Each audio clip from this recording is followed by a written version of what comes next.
개혁은 끝나지 않았다. 개혁은 끝나지 않았다. 이런 제목으로 제가 말씀을 증거하려고 합니다. 우리가 흔히 하는 이런 말이 있습니다. 내가 잠깐 자리를 비웠더니 대형 사고를 쳤다. 이 느헤미야 13장이 바로 그런 내용입니다. 느헤미야가 예루살렘에 총독이 된 지 12년 동안 총독으로서 정말 나라를 잘 다스렸어요. 겉으로 볼 때 분명히 그 예루살렘에 있는 사람들의 신앙이 좋아졌고, 겉으로 볼 때는 정말 아름다운 그런 하나님 말씀에 순종하는 사람들 같이 보였습니다. 근데 느헤미야가 페르시아에 있는 이 아닥사스다 왕이 원래 술관원이었죠. 술 맡은 관원장이었습니다. 이 아닥사스다 왕이 먹는 음식을, 그리고 술이나 이런 것을 혹시 독살하는 사람이 없는지 음식을 먼저 맛보고, 그리고 왕을 지키는, 요즘으로 말하면 그 경호실장? 그 정도 보면 될 것 같아요. 굉장히 높은 권력의 사람이었습니다. 근데 그가 어느 날 한 가지 소식을 듣게 되죠. 예루살렘이 불타고, 그리고 그 있는 사람들이 굉장히 수치를 당한다는 소식을 듣고 기도를 합니다. 그리고 하나님 은혜로 아닥사스다 왕에게 허락을 받고 예루살렘 총독으로 와서 52일 만에 성벽을 재건하죠. 성벽을 재건하고 또 이제 12년 동안 나라를 잘 다스렸어요. 그리고 이제 다시 페르시아에 갑니다. 가서 거기서 이제 왕을 아련하고 여러 가지 일을 하게 되죠. 한 1년 정도 시간이 지납니다. 그리고 다시 왕이 허락을 받고 다시 예루살렘에 들어왔더니 나라가 완전히 바뀌어져 있었다는 거예요. 느헤미야 지난주까지 본 내용을 보면 이스라엘 백성들이 하나님 에스라의 말씀 사경회를 통해서 회개하고 정말 이제는 하나님 말씀대로 살겠다. 그리고 하나님의 전을 생각하고 11조도 내고 이방 여인들과는 이제 결혼도 하지 않고 뭐 이런 얘기들을 맹세를 하잖아요. 안식일도 지키고 여러 가지 맹세도 하고, 그리고 말씀대로 살려고 몸부림을 치는 것 같이 보였습니다. 그리고 나면 13장에서 결론은, 그리고 그들은 참 끝까지 신앙생활을 잘했다. 그들은 행복했다. 이렇게 끝나야 되는데 현실은 그러지 못했다는 거예요. 성벽 낙성식을 하고 얼마나 시간이 지났느냐. 지금 11년 이상의 시간이 지났습니다. 그리고 느헤미야가 페르시아로 돌아가서 1년 동안 총독의 자리를 비웠을 때 문제가 생겼다는 거예요. 첫 번째, 유다 백성들의 배역에 대해서 살펴보려고 합니다. 지금까지는 이 이스라엘을 다스리는 총독이 누구였습니까? 요즘으로 말하면 이제 한 나라의 대통령이라고 할 수 있겠죠. 그 예루살렘의 최고 지도자, 그가 누구였느냐? 바로 느헤미야였습니다. 느헤미야가 이스라엘의 지도자로 있는 동안에는 정말 모든 것이 잘 돌아갔어요. 근데 이 느헤미야가 다시 페르시아로 돌아갔을 때 이제 이스라엘을 다스리는 새로운 지도자가 등장하게 됩니다. 그가 누굽니까? 바로 이 엘리야십이라는 대제사장이 등장하게 되는 거예요. 그런 누구냐? 대제사장이었습니다. 그건 굉장히 영향력이 있는 사람이었어요. 그런데 느헤미야가 있을 때와 엘리야십이 대제사장으로서 이제 지도자의 자격으로서 예루살렘을 다스리는 거, 겉으로 볼 때는 달라진 것이 없어요. 똑같은 백성들을 상대로 하고 있고 달라진 건 지도자만 바뀌었어요. 근데 어떻게 됩니까? 이 엘리야십이 지도자가 되면서 모든 것이 흔들어져 버린 거예요. 그리고 이 느헤미야 13장을 보면 알지만 대제사장이 하는 많은 일들이 있었는데, 그 중에 이 대제사장이 하는 사명이 뭐냐? 이 백성들에게 11조를 거두어서 성전에 있는 골방, 즉 저장하는 방, 창고에 기름도 거두고 곡식도 거두고 포도주도 거두고 제사장들에게 나눠줄 거제물도 거두어서 저장하는 그런 창고의 책임자 역할도 바로 이 엘리야십이 했다는 거예요. 그러니까 이 대제사장은 어떤 사람이냐? 창고 열쇠를 가지는 책임자였습니다. 그런데 그가 우두머리가 되면서 완전히 달라집니다. 어떻게 하죠? 그 11조를 거두어들이는 그 방을 누구에게 주느냐? 암몬 사람 도비아에게 내줬다는 거예요. 그리고 거기 있는 물건들을 다 빼버린 거예요. 보세요. 사람들이 11조를 합니다. 그럼 11조를 요즘은 뭐 수표로도 하고 온라인으로도 하지, 옛날에는 다 물건을 가져왔잖아요. 그 곡식을 가져오는데 곡식을 쌓아둘 창고가 없으니 11조를 내분들 11조를 거둘 데가 없는 거예요. 그래서 사람들이 어떻게 됩니까? 결국은 11조를 안 내게 됐다는 거예요. 이 11조가 왜 중요하냐? 이 11조를 가지고 레위인들이 그것을 양식으로 수입으로 얻고, 그리고 이스라엘 백성들에게 말씀을 가르쳐야 되는데 레위인들이 먹을 길이 없으니 어떻게 됩니까? 밭으로 도망갔다는 거예요. 이제는 성전의 일을 하면 먹을 것을 성전에서 책임져 줘야 되는데 이 책임을 바로 이 대제사장 엘리야십이 해야 되는데 레위인들에게 먹을 걸 주질 않아요. 양식을 주지 않으니까 농사지으러 가버린 거예요. 노래 부르는 사람들을 다 떠나버렸어요. 예배가 엉망이 됐다는 거예요. 여러분, 지도자 한 사람이 얼마나 중요한가. 제가 예배 시간마다 지도자를 위해서 기도를 많이 해요. 특히 지금 우리가 선거를 앞두고 있기 때문에 저는 이 성경을 보면 이 지도자가 아무리 강조해도 지나치지 않습니다. 지도자가 바뀌었더니 이스라엘 백성들이 완전히 달라져 버려요. 느헤미야 10장에서 그들은 하나님 앞에 4가지 언약을 합니다. 첫 번째가 하나님의 전을 이제는 우리가 책임지겠다, 버리지 않겠다 그렇게 얘기를 했는데 어떻게 됩니까? 하나님의 전을 버렸다고요. 느헤미야가 하나님의 전이 어찌하여 버림받아 되었느냐고 책망하는 모습을 보게 됩니다. 그리고 저희가 안식일에는 아무것도 하지 않겠습니다 약속을 했는데 보니까 안식일에 물건을 사고 팔게 됐어요. 그리고 이제는 제가 11조를 내겠습니다 약속을 했어요. 근데 11조를 안 주는 거예요. 11조를 내는 사람이 아무도 없어요. 그래서 레위인도 도망가 버리고 레위인들 뿐만 아니라 찬양하는 사람들도 다 흩어져 버린 거예요. 네 번째, 이방인의 딸과 통혼하지 않고 우리 자녀들을 이방인과 결혼시키지 않겠다 그렇게 얘기를 했는데 그런 일도 일어나 버렸다는 거예요. 그뿐만이 아닙니다. 느헤미야 13장 23절에 보면 유다 사람이 아스돗과 암몬과 모압 여인을 취하여 아내로 삼았다 그렇게 나와 있습니다. 왜 이런 일이 생겼습니까? 지도자가 바뀌었기 때문이에요. 더 한심스러운 것은 이방 여인이 낳은 아이들은 여호와 하나님을 모릅니다. 예를 들어 이제 이스라엘 사람들이 이제 암몬 사람과 결혼했어요. 아버지는 이스라엘 사람이고 엄마는 암몬 사람이에요. 그러면 암몬 언어가 있을 거 아니에요? 그럼 애한테 뭘 가르치냐? 암몬 언어를 가르치니까 애가 자랐는데 뭘 못하느냐? 예루살렘 말을 못하는 거예요. 히브리어를 모르는 거예요. 왜냐? 이방인 엄마가 이방 나라 말만 가르쳤기 때문입니다. 느헤미야 13장 24절에 보면 그들의 자녀가 아스돗 방언을 절반쯤은 하여도 유다 방언은 못하니 그 하는 말이 각 족속의 방언이므로 예, 엄마가 아스돗 사람이니까 아스돗 방언밖에 못하는 거예요. 진짜 우리나라가 다른 건 몰라도요 이 언어에 대해서는 좀 경각심을 가져야 됩니다. 제가 예전에 모교에 있을 때 전도사 때 중국 교인이 있었어요. 우리가 전도해서 중국 교인이 이제 오빠랑 동생을 우리가 전도해서 그래서 교회를 몇 년을 다녔어요. 나중에는 이제 신학교를 갔는데 그리고 이제 부산대학교를 나와서 오빠도 똑똑하고 동생도 똑똑했어요. 그래서 약사를 했어요. 약사를. 한국말도 잘해요. 중국 사람이 한국말 엄청 잘하더라고요. 그래서 저는 처음 한국 사람인 줄 알았어요. 근데 중국 사람이더라고요. 그래 아이를 낳았는데 애도 아들이 있는데 한국말을 엄청 잘해요. 당연하죠. 부모가 한국말을 잘하니 애도 한국말을 잘하는 거 아닙니까? 그런데 집에서는 얘기를 들으니까 한국말을 안 한다는 거예요. 집에서는 무슨 말만 하느냐? 중국말밖에 안 하는 거예요. 그리고 그 집에 신방을 갔더니 집에 한국 책보다는 중국 책이 더 많은 거예요. 왜냐? 이 아이에게 한국에 살아도 너는 중국 사람이다. 이 사상을 심어주는 거예요. 그리고 이제 학교 갈 때가 되니까 우리나라 초등학교를 보내는 것이 아니라 중국인 화교학교를 보내는 거예요. 그래서 제가 물어봤어요. 왜 가까이 있는 한국 학교가 있는데 왜 차를 타고 그리 멀리까지 화교학교를 보내느냐 하고 물었더니 아이들에게 중국 정신을 심어줘야 된다는 거예요. 멋지지 않습니까? 제가 어떤 그 유튜브를 보고 제가 감동을 받은 게 있었어요. 어떤 목사님이 미국에 가서 목회를 했어요. 그 딸이 미국에서 태어난 거예요. 요즘에 우리나라 어머니, 아버지가 미국에 가서 결혼해서 애를 낳았다. 그럼 애가요, 한국말을 못해요. 한국 사람이 한국말을 못해요. 부모는 한국어를 하는데 자식들이 한국말을 못해요. 제가 TV에서도 어느 모 연예인이 나왔는데 이 아들이 나왔더라고요. 아버지는 한국 배우고 엄마도 한국말을 잘해요. 한국 사람이에요. 근데 아들은 한국말을 못하는 거예요. 근데 그 목사님 어떻게 했느냐? 어려서 걔는 미국에 태어나서 완전 미국 아이잖아요. 그런데도 집에서는 한국말만 가르치는 거예요.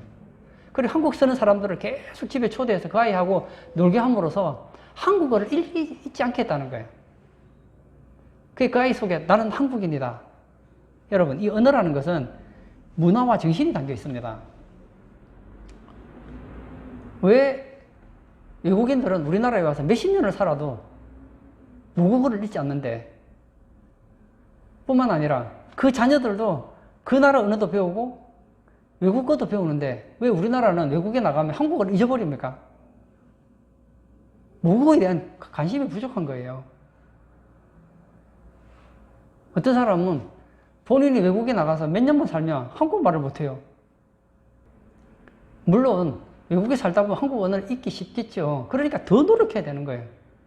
그래서 제가 그 중국 성도님 얘기하면서 제가 그런 걸 좀 배웠어요. 그 집 근처에 바로 한 2, 3분만 가면 초등학교가 있어요. 요즘 같으면 바로 그 학교 보내면 되잖아요. 보낼 수 있잖아요. 애는 한국에 태어나서 한국인데. 그런데 버스를 타고 3, 40분 걸리는 그 거리를 가서 그 학교를 다니는 거예요. 진짜 배워야 돼요. 지금 느헤미야가 얘기하는 게 바로 이거예요. 우리 이스라엘 사람들은 누구예요? 히브리인들 아니에요. 하나님의 선민 사상을 가져야 되는데 애들이 우리로 말하면 한국어를 못하는 거예요. 그래서 느헤미야가 얼마나 마음이 상했는지 몰라요. 이렇게 된 이유는 누구 때문입니까? 바로 엘리야십의 부패 때문에 있었다는 거예요. 여러분, 느헤미야가 12년 동안 이 이스라엘 백성들을 신앙으로 세우기 위해서 얼마나 노력합니까? 그런데 단 1년, 지도자가 한 1년만 바뀌니까 완전히 달라지는 거예요. 구약이나 신약이나 반복되는 현상은 하나님의 백성들은 쉽게 배역한다는 것입니다. 여러분, 성경을 보세요. 구약 성경 전체가 나타내는 확실한 논리가 있는데 하나님 백성들은 너무나 쉽게 세상과 타협하고 쉽게 하나님으로부터 멀어지고 하나님을 쉽게 배역한다는 거예요. 이스라엘 백성들이 광야에서 하나님을 얼마나 경험했습니까? 40년을 경험했어요. 근데 한 세대만 지나면 하나님을 모르는 거예요. 하나님을 경험했다가도 금방 배역하고 돌아가는 모습을 보지 않습니까? 신약 성경도 보세요. 저는 갈라디아 교회가 얼마나 신앙이 좋은 교회인지 몰라요. 근데 사도 바울이 선교하러 갈라디아 교회를 믿음으로 세우고 떠났는데 떠나고 얼마 가지 않아서 속히 복음을 버린 것을 보고 사도 바울은 이해를 할 수가 없었습니다. 어떻게 이렇게 쉽게 변질될 수 있는가? 아닙니다. 쉽게 변질될 수 있어요. 여러분, 저는 짧은, 이제는 제 나이도 그렇게 어린 나이가 아니지만 제가 인생을 살면서 배운 것이 하나 있습니다. 저렇게 신앙이 좋은 사람이 몇 년 지나서 보면 완전 신앙이 엉망이 되어 있는 걸 저는 너무 많이 보거든요. 여러분, 우리가 조금만 방심하면요, 완전히 뒤틀어질 수 있어요. 저도 공부를 잘하는 건 아니지만 공부 못하는 아이가 공부를 잘하는 건 진짜 어렵습니다. 예를 들어서 반에서 한 20등 한다는 아이가 반에서 5등 안에 들려고 한다. 그럼 엄청나게 공부해야 되잖아요. 근데 반에서 5등 하는 아이가 반에서 20등 하는 건요, 너무 쉽다고요. 그냥 공부 안 하면 돼요. 여러분, 우리가 신앙을 지켜나가고 신앙이 더 좋아지기 위해서는 진짜 피나는 노력이 필요합니다. 그런데 내 신앙을 타락시키기 위해서는요, 아무것도 할 게 없어요. 그냥 아무것도 안 하면 신앙 그냥 곤두박질 한다고요. 영성이 무엇입니까? 하나님과 가까워지는 거예요. 그러므로 우리는 이 느헤미야서를 통해서 한 가지 배워야 될 것이 있습니다. 그게 뭐죠? 나는 쉽게 변질될 수 있다는 거. 예전에 얘기를 들어보면 예전에 그렇게 신앙생활을 잘했던 분들이 완전 신앙을 버린 분들이 얼마나 많은지 몰라요. 난 달라요. 나는 다릅니까? 아담이 누굽니까? 하와가 누굽니까? 그는요, 날마다 하나님과 교제하는 자였어요. 그런 아담과 하와도요, 순식간에 변질되더라고요. 뱀이 한마디 했더니 넘어가 버리잖아요. 두 번째, 느헤미야의 개혁입니다. 하나님께서는 사람을 통해서 교회를 개혁한다는 거예요. 백성들이 개혁하니까 누가 나타납니까? 느헤미야가 다시 개혁합니다. 여러분, 하나님께서는 사회를 개혁하고 교회를 개혁하는 가장 강력한 방법이 뭐라고 생각하시는가? 프로그램이 아니라는 거예요. 하나님은 무엇을 가지고 세상을 변화시키기를 원하시는가? 바로 사람을 쓰신다는 거예요. 1517년에 개신교회가 탄생했다는 이유는 마틴 루터라는 사람 때문이었습니다. 이 마틴 루터는 어거스틴 종단에 속한 수도승이었습니다. 그는 하나님을 믿음에도 불구하고 구원에 확신이 없었습니다. 그래서 그가 시편과 로마서를 읽으면서 확신을 가지게 됩니다. 사람이 천국에 들어가게 되는 것은 착하다고 하는 것이 아니다. 선행을 행한다고 해서 천국 가는 것이 아니다. 믿음으로 말미암아 의를 얻게 되고 의로 말미암아 천국 가게 된다는 걸 알게 돼요. 그래서 부패한 로마 가톨릭에 대해서 95개 반박문을 내고 종교개혁을 하게 되지 않습니까? 그런데 루트가 독일 사람이잖아요. 그렇게 종교개혁을 뜨겁게 했는데 그 다음 세대로 넘어가면서 그 믿음이 연결이 잘 안 되는 거예요. 여러분 지금 독일 가면요, 루트가 하는 말을 믿지를 않아요. 교회를 다니는 사람들 중에서 그냥 교회는 다니지만 예수 믿어 구원받는다 그러면요, 웃어요, 웃어.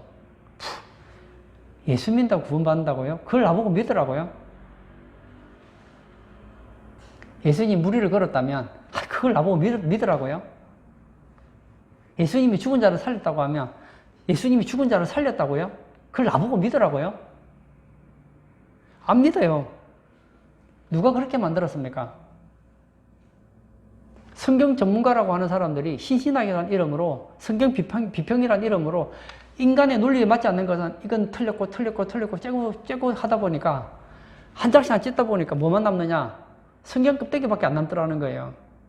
여러분, 그런 사상을 배운 사람들이 교회 목사가 됐어요. 그러니까 뭘 가르치겠습니까? 가르칠 게 없는 거예요. 윤리밖에 가르칠 게 없는 거예요. 그러니까 이런 사람들이 교회 와서 앉아 있는데 믿은 건 아무 상관이 없는 거예요.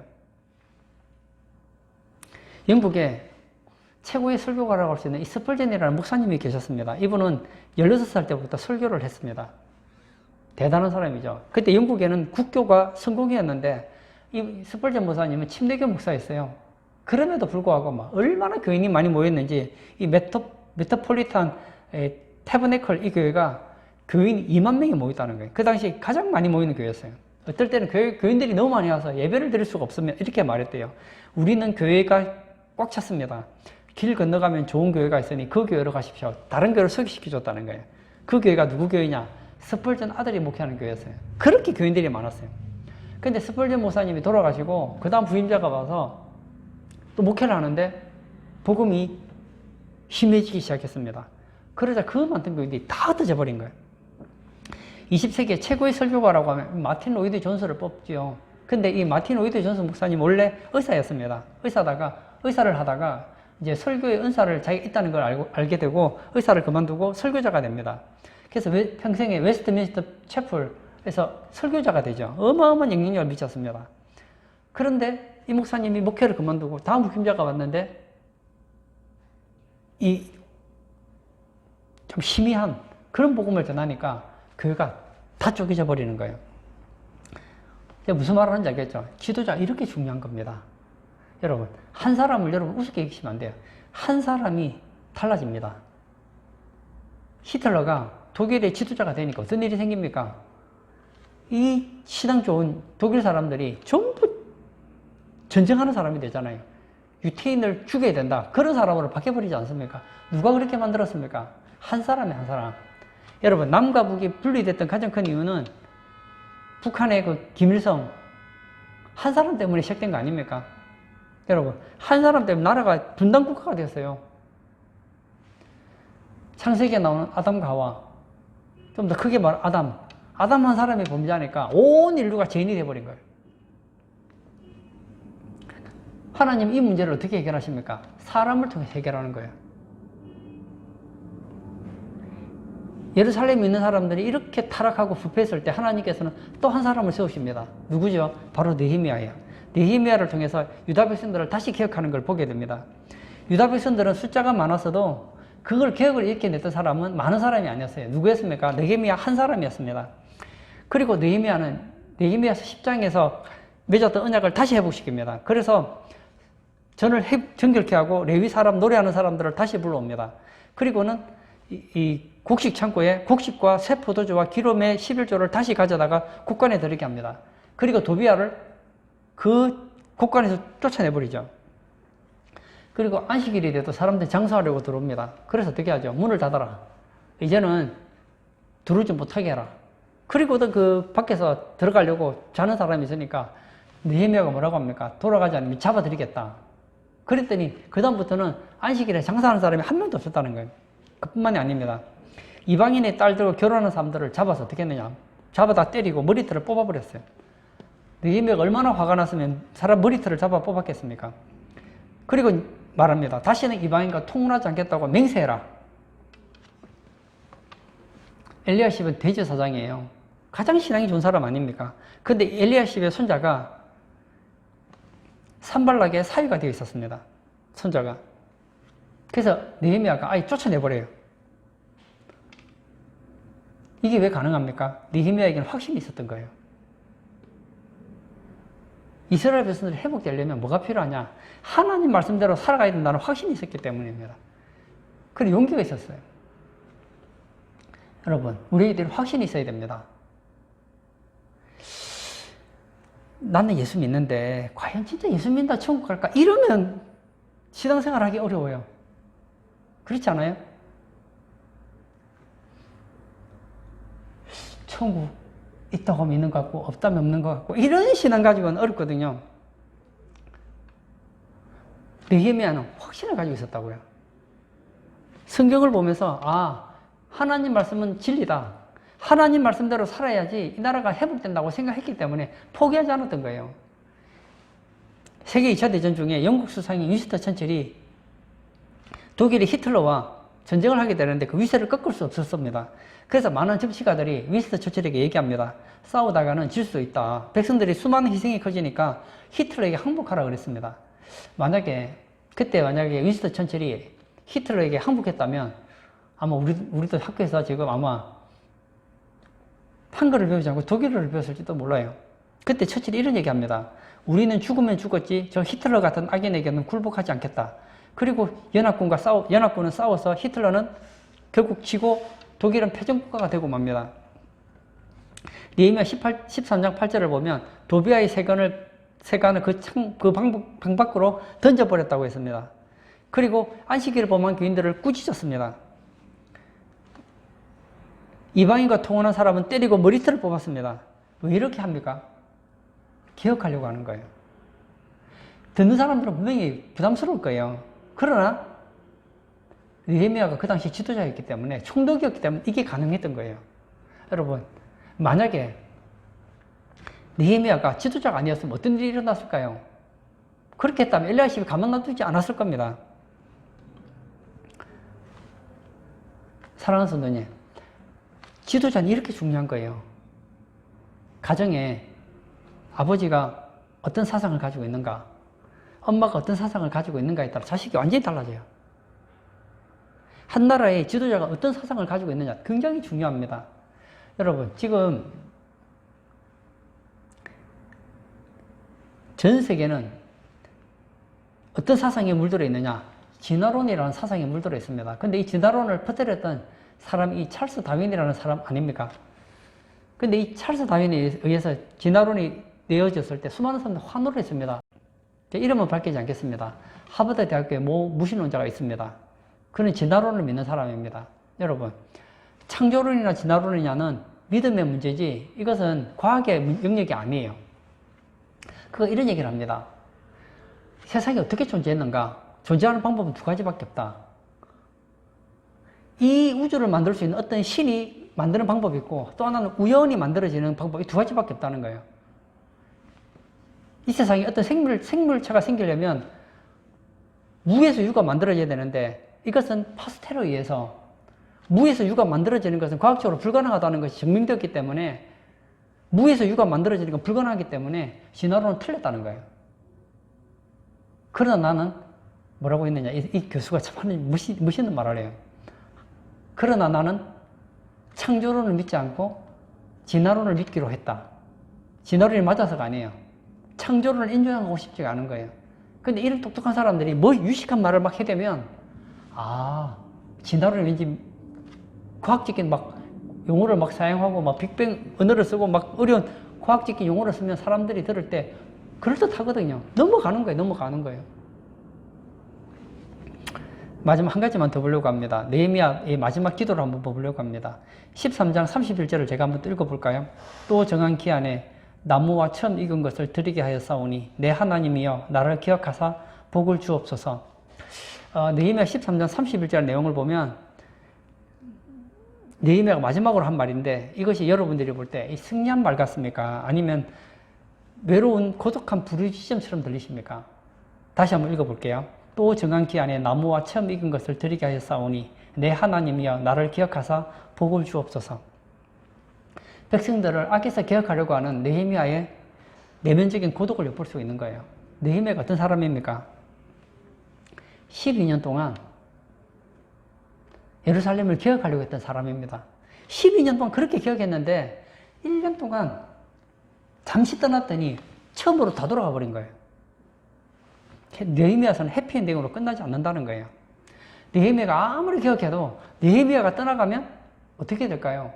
그들은 다시 하나님의 전을 무시하게 될 것이고 그들은 안식일을 지키지 않을 것이고 그들은 11조를 드리지 않을 것이고 또 이방인과 통혼할 것입니다. 맞아요. 왜냐? 말라기서를 보세요. 말라기서를 보면 다시 예전으로 돌아간 걸 보게 되거든요. 다시 말하면 아무리 좋은 지도자가 나타난다 하더라도 완전한 성공을 거둘 수 없다는 거예요. 느헤미야 13장은 개혁에 성공할 수 없는 외롭고 고독한 한 지도자의 처절한 부르짖음이라고 볼 수 있습니다. 느헤미야는 얘기합니다. 하나님, 내가 하긴 했지만 백성들의 제약은 여전합니다. 하나님, 나의 힘으로는 안 됩니다. 이것이 느헤미야 전체의 결론이라는 거예요. 왜냐? 그 능력 있는 느헤미야도 결국은 죽을 거 아니에요. 느헤미야가 예루살렘의 총독으로 있는 동안에는 이스라엘 백성들이 신앙생활을 잘하는 것처럼 보일지 몰라요. 그러나 언젠가 느헤미야가 또 다시 예루살렘을 떠나서 페르시아로 간다면 그들은 또 돌아갈지도 모르죠. 그리고 만약 느헤미야가 죽게 되면 어떻게 될까요? 그들은 다시 돌아갈 것입니다. 더군다나 엘리야십 같은 그런 지도자가 나타난다면 순식간에 부패하게 될 거예요. 제가 지금 열왕기상을 읽고 있는데 열왕기상에 보면 원래 솔로몬이 나라를 다스리다가 그 아들 르호보암 때 나라가 둘로 쪼개지잖아요. 하나는 여로보암, 하나는 르호보암. 이 여로보암과 르호보암 이 두 개 나라로 쪼개지잖아요. 그런데 이스라엘 사람들은 어떤 사람들이냐? 하나님을 믿는 사람이었어요. 근데 여로보암이라는 사람이 북이스라엘의 왕이 됩니다. 되면서 혹시 이 사람들이 절기가 돼서 다시 예루살렘으로 가는 건 아닌가? 그래서 혹시 반역을 하면 어떡하나? 그런 걱정이 생겼어요. 그래서 이 북이스라엘에 단을 두 개를 세웁니다. 베델에 단을 세우고 단에 단을 세웁니다. 그리고 거기에서 금송아지를 만들어요. 그리고 이것이 너희들을 인도한 신이다, 하나님이다, 그렇게 하고 절을 하게 해요. 단 한 사람이에요. 단 한 사람. 단 한 사람이 베델과 단에 제단을 만들고 금송아지를 만들고 섬기라고 하니까 온 이스라엘 백성들이, 북이스라엘 사람들이 다 절하는 모습을 보게 되거든요. 그리고 그들이 우상으로 물들어가요. 사람은 그렇게 약하다는 거예요. 사랑하는 성도님, 저는 느헤미야서를 마치면서 여러분들에게 이 얘기를 하고 싶습니다. 여러분, 섰다고 생각하는 자는 넘어질까 조심하라고 했습니다. 여러분, 난 신앙이 좋으니까 순식간에 넘어져요. 근데 한번 타락하면요, 내가 타락한 줄을 몰라요. 그게 위험합니다. 교만한 자의 특징은, 교만한 자는 자기가 교만하다는 걸 모릅니다. 그러므로 우리는 누구를 바라봐야 됩니까? 백성들이 느헤미야를 바라보고 있으면 느헤미야가 떠나면 다시 그들은 원래대로 돌아가게 될 거예요. 우리가 정말 바라봐야 될 대상은 누굴까요? 예수 그리스도예요. 왜냐? 예수 그리스도는 떠나지 않기 때문에. 예수 그리스도는 완전한 지도자이기 때문입니다. 여러분, 우리는 신앙생활을 할 때 우리의 신앙의 중심을 누구로 두어야 되느냐? 느헤미야로 두면 안 되는 거예요. 예수님을 중심으로 두셔야 돼요. 느헤미야를 통해 예수님을 바라봐야 되는 거예요. 어떤 부모님이 아이들을 길러요. 그래, 아이들을 바르게 기르려고 해요. 그럼 아이가 엄마가 있는 앞에서는 바르게 행동하려고 할 거예요. 그런데 만약에 엄마가 없다면 어떻게 될까요? 엄마가 24시간 따라다닐 수는 없잖아요. 그러면 애가 결국은 무슨 짓을 하는지 엄마가 말릴 수는 없단 말이에요. 근데 그 아이를 제어할 수 있는 방법이 있습니다. 어떻게 하면 되죠? 아이가 예수를 심어주면 되는 거예요. 왜냐? 예수님은 떠나지 않으시니까. 예수님 항상 보고 계시니까. 아이가 정말 바로 되기를 원한다면 부모님들은 부모가 자식을 잘 기르려고 하면 안 돼요. 좋은 부모는 내가 자식을 올바르게 기르려고 하면 안 돼요. 느헤미야도 실패했는데 우리가 어떻게 성공합니까? 예수님이 그 아이의 인생의 주인이 되도록 교육을 시켜야 되는 거예요. 여호와 하나님을 가르치면 된단 말입니다. 우리도 마찬가지예요. 우리가 신앙생활을 잘하는 제일 좋은 방법은 목사님을 따르면 안 됩니다. 저도 지금 목회하고 있지만 제가 여기서 몇 년 목회할까요? 저도 나이가 들면 목회를 은퇴할 거고 오시고 또 다른 목사님 오겠죠. 근데 만약 그렇지 않겠지만 만약에 내 뒤를 이어서 목사가 되신 분이 앞에서는 목사인데 알고 봤더니 신천지 목사라. 진짜 신앙생활을 잘하는 것처럼 알았는데 나중에 알고 봤더니 이 사람이 이단의 괴수라. 그래도 넘어가지 않을 수 있는 신앙을 길러야 된다는 거예요. 결론을 짓고자 합니다. 느헤미야서는 어떻게 보면 용두삼이처럼 끝나요. 참 느헤미야가 하나님께 기도합니다. 그리고 예루살렘에 와서 50일 만에 성전을 재건합니다. 그리고 에스라를 통해서 종교개혁을 일으키고 에스라의 성경 사경회를 통해 이스라엘 백성들을 회개하고 정말 이스라엘 백성들이 정말 신앙이 돌아온 것 같았어요. 그런데 느헤미야가 잠깐 자리를 비운 사이에 언제 그랬나는 듯이 다시 옛날로 돌아가는 이런 모습을 보면서 우리는 우리 자신을 보게 됩니다. 아, 이것이 나의 모습이구나.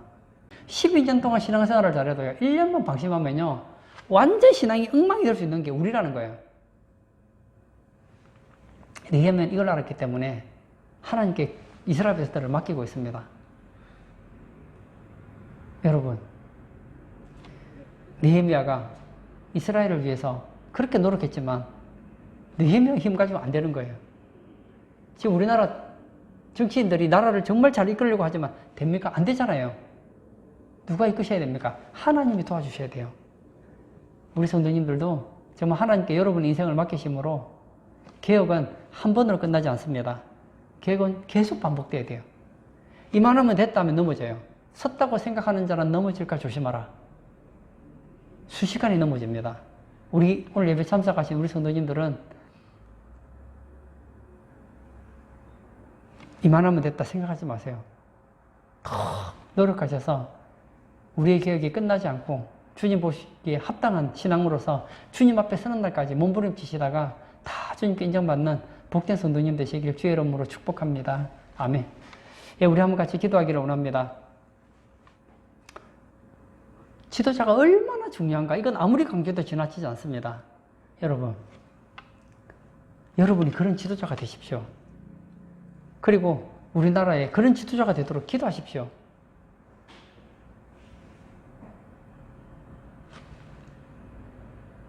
우리나라에 얼마나 많은 지도자들이 있습니까? 그 지도자들이 바로 서면 우리나라 잘 돼요.